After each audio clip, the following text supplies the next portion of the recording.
All right, today, hello, John Jughead here, and today, as I said, is today. It might be another day for you, but for me now, it is today. I will be finishing up book 2 of my book, Weasels in a Box. We are now at chapter 14. A little sneaky thing will happen with chapter 14 before we're done, but you shall see that. So here we begin, chapter 14, book 2. This is Semi-Famous's first and only visit to Southern California. There's a bit of excitement as Hollywood pops into view. The morning sun casts shadows across the valley and for a short time covers the dirt and decay. Punk rock venues don't give the touring band a vacationer's view of city hotspots.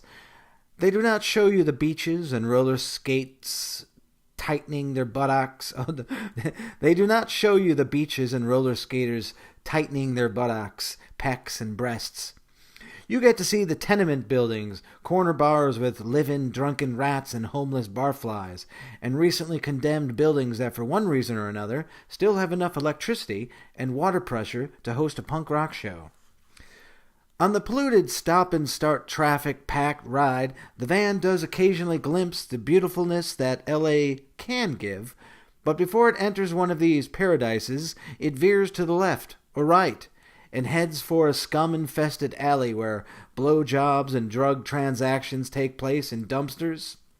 In the rearview mirror, a wonderland of neo-facades, 4-story 3D advertisements, and expressway-wide sidewalks with gleaming star-studded signatures speed by like antique photographs, flipping in a Z-trope.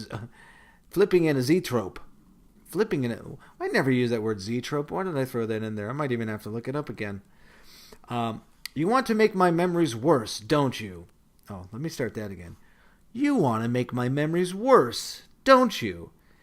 If what happens in the van isn't bad enough, you have to drag in cliches like drug addicts and whores.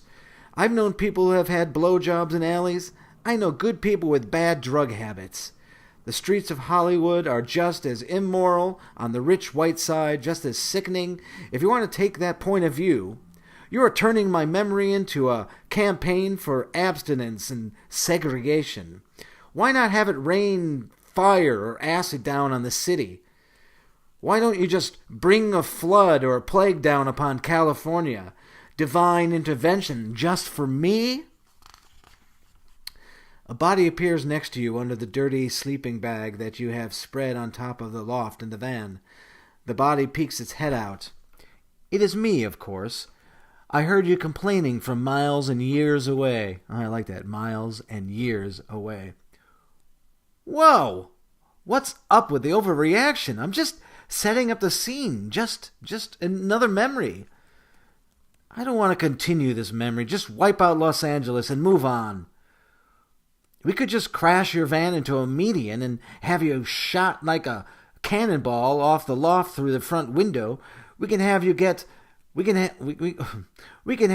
run over by a car in the pouring rain and leave you there under the tire to die as the rest of civilization stands still, stuck in the last painful chapter, unable to turn the page. A frozen world completely unaware of your pain. Get over yourself. That's once again as a reference to Ben's book, Like Hell, of me getting killed. I don't want to be here. Yes, that may be true, but you don't know that now. It's just another day on tour. I can't change what happens. This is just fucking horrific memory. I don't know the point of all of this. In Boston, you stand up. It is time to get on stage with the boys from Wyoming. The bass player from the boys from Wyoming peeks his head out from the venue door. Come on, JJ. It's time to play. The door knocks against his temple and begins to pull shut. The bass player pushes with all his might to keep the door from shutting. You start yanking on the other side to help, but you can't get a grip. The door closes with a thud. The open sign on the door flips over and my face is crammed into the O in closed. It is not time yet. You're not going to put on a good show for the boys from Wyoming with this on your mind. It is not time to go on stage yet. You need the time to cool down. Take a walk to the corner. Sit on a bench. Get away from this door. You give the door one more tug before walking away up the street. On the corner you see a man wearing a newspaper for a hat staring through the window of the Middle Eastern cafe. You see a bench a few feet behind him. You walk over to the bench, and as you're about to sit on the wet wooden seat, the man looks over. A nasty, selfish, predatorial sneer is carved into his rain-splattered face. You jump away from the bench and slowly sidestep over to the street corner and wait at the crosswalk for the traffic to subside. You face the traffic and stare up into the rain. That's the end of chapter 4. But now I shall move on, because it's not the end of the book. I wrote this other part that was called Chapter 4th Parallel. I wanted all the chapters to have 14 chapters, but also I like this idea that the book, even the chapters get progressively weirder, which you'll see in book 3. I see you. Chapter 14th Parallel. You stare up the stickers on the van ceiling, no more than 6 inches away from your face. It is awfully claustrophobic on the van loft. You can hear the equipment creaking below, packed tightly into a small space. All the band's instruments and amps, unpaid for merchandise and CDs, records and tapes, all crammed into this crappy van. All it would take to finish this band is to park in an unfamiliar neighborhood for a lousy show and come back to the vandalized van emptied. The band's solidarity is at its weakest point, albeit also at its highest popularity as an active entity. A random theft would finish it for sure. You shut your eyes and fall into a state resembling sleep. While unconscious, the van comes to a halt and sits for a few hours silent. A few doors opening and shutting, whispers, nothing more. "Where's the fucking promoter, Bug?" You wake up to Mr. Famous's face staring at you from the back seat of the van. His head is sticking up above the wooden 2x4 ledge on the loft.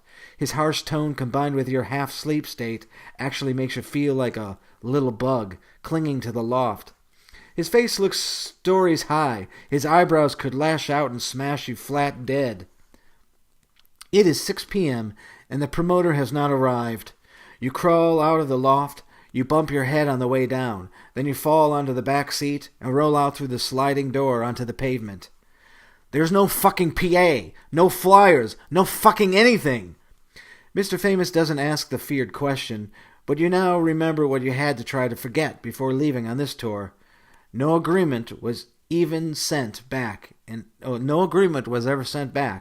L.A. The promoter confirmed the show, but never sent back that piece of paper with rules on it. Did you send it? Fuck. You don't even remember. You lay on the ground for a moment before getting to your feet. You brush off specks of dirt and gravel from your shoulders and arms. Franklin gets in the front seat, shuts the door, rolls down the window, and begins a conversation with a guy named Todd, a local punk reporter for the cool magazine Flipside. Well, those are both actual names, too. Franklin has nurtured letter-writing friendships with influential and literary punks across the country. Todd is the passionate kind of punk. He is a music lover for life and a punk till death. You don't actually remember him from this trip. You only think you are glancing at him standing by the van window on your way to salvaging this debacle. You only remember he was there by having recreated this day in your mind over and over again. Somewhere along the way, you incorporated his presence. His presence is kind of like the memory of the incident of your mother pouring milk over your head because you kept changing your mind between orange juice and milk, probably just to get her angry. Huh, that's funny. That's funny. That was a joke for myself because that actually, unless I say it later, but that was something that my brother did, not me. Okay. It is hard to recall whether you actually remember that happening or if you just remember your mom telling you the story. Todd will years later write a review mentioning the band's first record. He will talk about how he played the shit out of that cassette tape. He will talk about how when he was younger, he went to go see the band in L.A. The band never played. Semi-Famous was criticized for blowing off that show in many zines, including Minimal Backlash and Flipside. And yet, the band's popularity in that area skyrocketed. Punks all over Los Angeles still waited for the day the band would return and play for real. The band never does. It will be a great nostalgic review that will make you feel proud of the band while reading it. But from that day forward, you will not be able to think about that stupid day in Los Angeles without thinking of Todd. a man you don't really think you know and probably never even met. What was I going to say there? Oh yeah, well, I think Ben actually has played L.A. since then, but I never played L.A. with Screeching Weasel. Almost every state except for in big cities in the country except for L.A. Okay, anyway. You slap the tiredness out of your face and walk up to the door of the venue. There are people roaming about inside. You open your notebook and point to this day on the calendar. The show is supposed to start at 7 p.m. My God, that's only an hour away. What the hell is going on? You wander around the small room in a stupor. A few people are standing around talking to each other. A few steps in front of you, a tall kid with a soft-shell guitar case slung over his back is pointing toward the 2-foot-tall stage. This kid must know something. What? What? How? He turns to face you. Hey, what's up, man? Can I help you with something? Can't think. Are you from Semi-Famous? Yes. JJ Bedbug, right? No. Yes. Not sure. Just woke up. Can't think straight. Must ask question. Give me a minute. You squeeze the little skin-covered area between your nostrils. It sends a shockwave through your head. Yes, now I know what I'm doing. Where, pray tell, is the promoter? Man, I don't know. I was just wondering the same thing. That fucker has his head up his ass. I'm just from the opening band, the Omniscient. The show is supposed to start in an hour, and he is not here, and there is no PA. I don't know what the fuck is up. The owner doesn't know shit either, but I don't think there is a problem with playing. We have an extra bass amp. We can use that for vocals. I have some friends that could probably show up later with another speaker or two. That would help. Oh, shit. Oh, shit. It's Boston all over again. Except on the other side of the country after 3 grueling weeks on the road. Everyone's nerves are shot to shit. Mr. Omniscient, this isn't good. Kevin. This isn't good, Kevin Omniscient. No, my name is just Kevin. We're not the Ramones. It's still not good no matter what the hell your name is, Bob. This happens all the time. It'll be fine, I think. This happens all the time. It'll be fine, I think. That's his voice. You don't understand. This show won't happen if this is not solved. I don't know what to say, man. The door of the club slams open. Get back in the van. We're getting the fuck out of here. Mr. Franklin stands in the doorway with the sun shining around his body. You look back at him, and it hurts your eyes. You're looking at a shadow standing on the surface of the sun. He has made some prediction. He had seen this day in his mind for weeks. You don't know this to be true, but it seems as if Franklin knew Los Angeles would not happen today. L.A. will never happen for Semi-Famous. Well, never happen until after I leave, like 10 years later. Franklin has friends in town. This is a fairly important place to play. Bands like X, Black Flag, Angry Samoans, and the Circle Jerks sprang from this southern part of California, and the Minutemen. That has got to mean something. You fucked this one up, Franklin says to you on his way back to the van. No, let's just stay. I'm sure we can work it out. What? So you can get fucking laid? What are you talking about? He gets into the driver's seat in the van and shuts the door. Muddle slides shut the side door. Everyone is packed in and ready to go. It is silent. The engine starts. You get into the passenger seat and rest your head against the window. Becky. That's what Mr. Famous is talking about. In the chaos, you forgot all about Becky. Does he really think you would fight for a show just so you could see a girl? Is that what he believes the band is about for you? That can't be true. There's much to face on this next ride, so you put these trivial thoughts out of your mind. You don't think about the Becky aspect of this screw-up again until years later, right before the Boys from Wyoming tour while reading Franklin's fictional book based on the last active years of the band.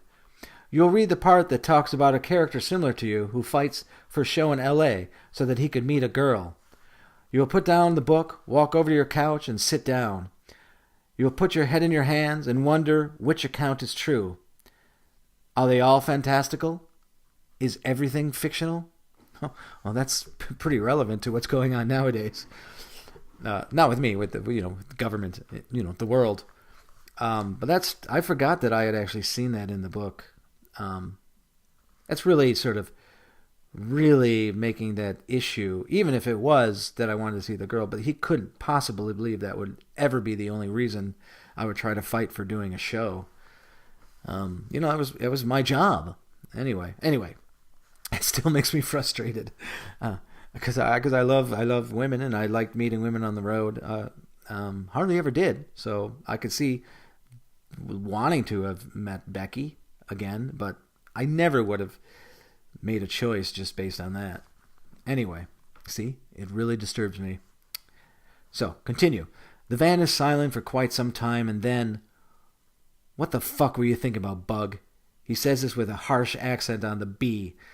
"This is exactly the shit I'm trying to avoid." We could have played, Franklin. We could have gone on stage and complained and then never play there again. There are fans there, Franklin. We could have got them to boycott the place in the future. Let them know about the screwed up business practices in their own town. Don't lay that guilt trip on me. I'm not fucking giving in to these fucking promoters who don't know what the fuck they're doing. JJ, you let them treat you like that, and it's all over. It's fucking all over. No matter what a handful of fans think, once you give in, you're shit. You're whipped. You turn your face away from him. You can feel tears rolling down your cheek. This surprises you. There's no stopping their promenade down your face. You are sad, angry, disappointed in yourself and in Franklin. You just don't feel the way he does about this incident. You feel like a mother crying because she doesn't know how to help her child cope with the pain of a broken leg or a frightening jolt from a stranger yelling at the child to put that candy down if you have not paid for it. You do not like to argue, the avoidance of pain. You can feel arguments pressing hot sheet metal against your temples. You can feel the burning in your eyes. Chicken wires drag through your nasal passages, sinuses. You do not know what is right. You do not know if you are right. How can you argue with enough force if all the ideas backing the words start falling over a precipice of bottomless doubt? Oh, wow, that's so true. How I know myself well. And then from the back seat, a hesitant voice speaks up. Maybe he's right. Maybe we should have played. Muddle looks over at Dredd for more support. Maybe we should have, Dredd chimes in with a mumble. You two buffoons are replaceable. You are nothing but fucking monkeys. He actually really did say that, but I think maybe not to both of them, maybe to one of them. Maybe to, I don't forget which one. But I think maybe that's why I forgot which one, so I just put them both in there. It was panic and vapid. Franklin keeps one eye on the road as he turns slightly to the back seat and points his finger at Muddle and Dredd. The force of the finger reminds you of a gigantic, offish, autistic kid back home who pokes repeatedly and viciously if someone mentions the word coat. The kid's index finger is calloused from years of poking. One day he poked the eye out of your friend Peter Flynn. Oh, that's actually Peter Flynn's name, too. It is Peter Flynn. And that's a true story. We do all the goddamn work. I take on full responsibility of being the asshole, and that means the focus is mostly on me. That's the way it fucking is, whether I like it or not. And I'm not going to look like a coward, a fucking flashpan band that plays by fucked up rules. You two need to just shut the fuck up. In an argument of point of views and band aesthetics, he has just complicated the issue by separating you and himself from the others. This distinction often makes you feel important, but now it is just confusing. All the different levels of time and work everyone has put in, and it all culminates in this one moment. All anyone ever has at any given time is the moment, and the present moment is all fucked up. And the future is darkened when you can't see beyond a series of moments filled with tense encounters. It makes you sad, and you cry in anger and try to muster the energy to argue further. But you would rather watch the distance pass outside, the passenger window. Tears fall onto the door lock. See, this is, to me, justifies why I play with time like this. That whole paragraph sort of describes the feeling that I'm trying to get about trying to stay in the present tense, in the moment, but how memories and the worry about the future can actually sort of, unlock you in time, like in Billy Pilgrim, which is from Slaughterhouse-Five, which is a big influence on me and the way I wrote this book. Although I didn't have to fight a war like Kurt Vonnegut did, so it's a little less tragic. Okay, so anyway, you look out the window and you can see my reflection. I am a little surprised. I say, "Hey, let's get out of here." You can't. You didn't know the effects of that time. You didn't know that both. Oh no! Let me say that again. I say, "Hey, let's get out of here. I want to work this out." You can't. You didn't know the efforts at the time. You didn't know the effects at the time. You didn't know that both Muddle and Dread never forgave Franklin for calling them monkeys. Sometimes hostile words can linger in the brain and cause larger amounts of harm in the future. No matter how much of their own creativity they put in, it was the full amount they could at that point in time, and to have some say that the effort was pointless and replaceable can be devastating. Let me say that again, because I said that weird. No matter how much of their own creativity they put in, it was the full amount they could at the point in time. Yeah. And to have someone say that that effort was pointless and replaceable can be devastating. You don't know this well in these current moments, and even if you did, what could you have done? I made a mistake. I should have gotten that damn agreement back. Yes, you made mistakes, hoping it would work out. You stayed silent. Answers were not given, and you let them go on unanswered. And it isn't discovered till days later that the promoter changed the time without informing you, and that at least 300 kids showed up between 8 and 9 p.m. Oof. Yeah, wow. The band was already on its way back to San Francisco, and there were no cell phones to use to try and get the band to turn around. See, that's why I talked about cell phones earlier. Chances are that Franklin would not have budged anyway, but you thought, maybe if the show had happened, these errors would have been erased.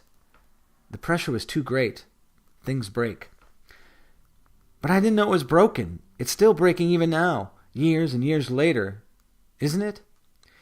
It's always just beginning to break. It will still be breaking when the van stops, when this rain stops. The effect of these moments never stop happening. The moments themselves may never seem to stop happening.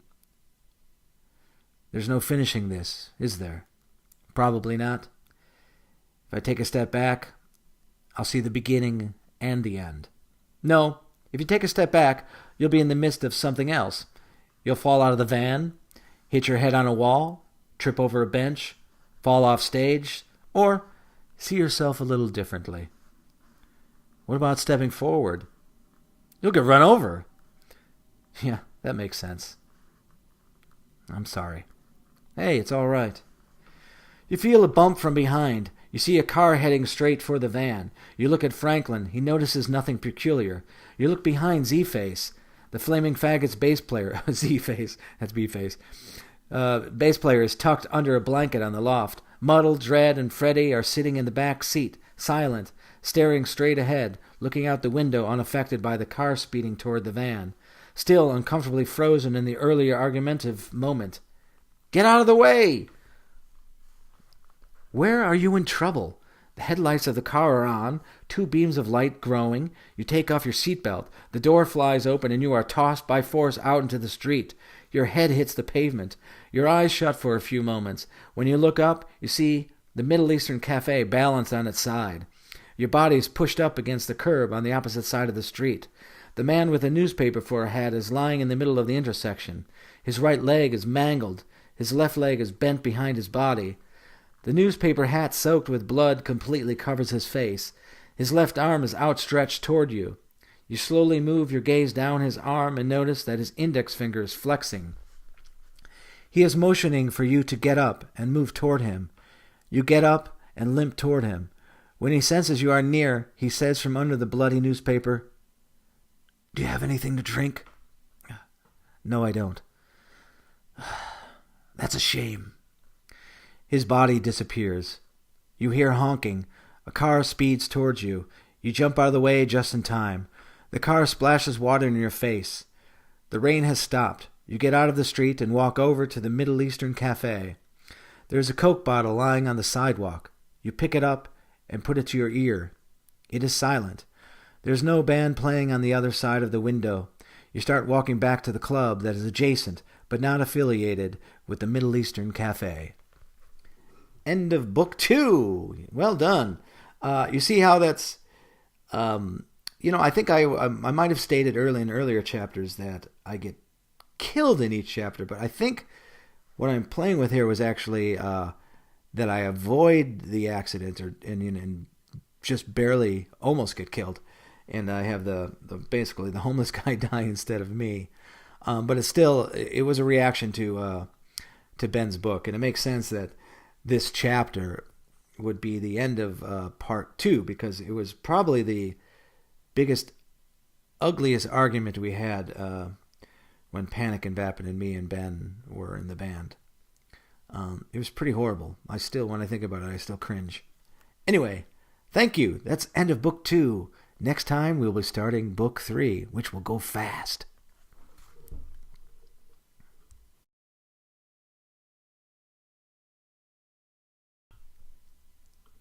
Zoetrope. Zoetrope. Zoetrope.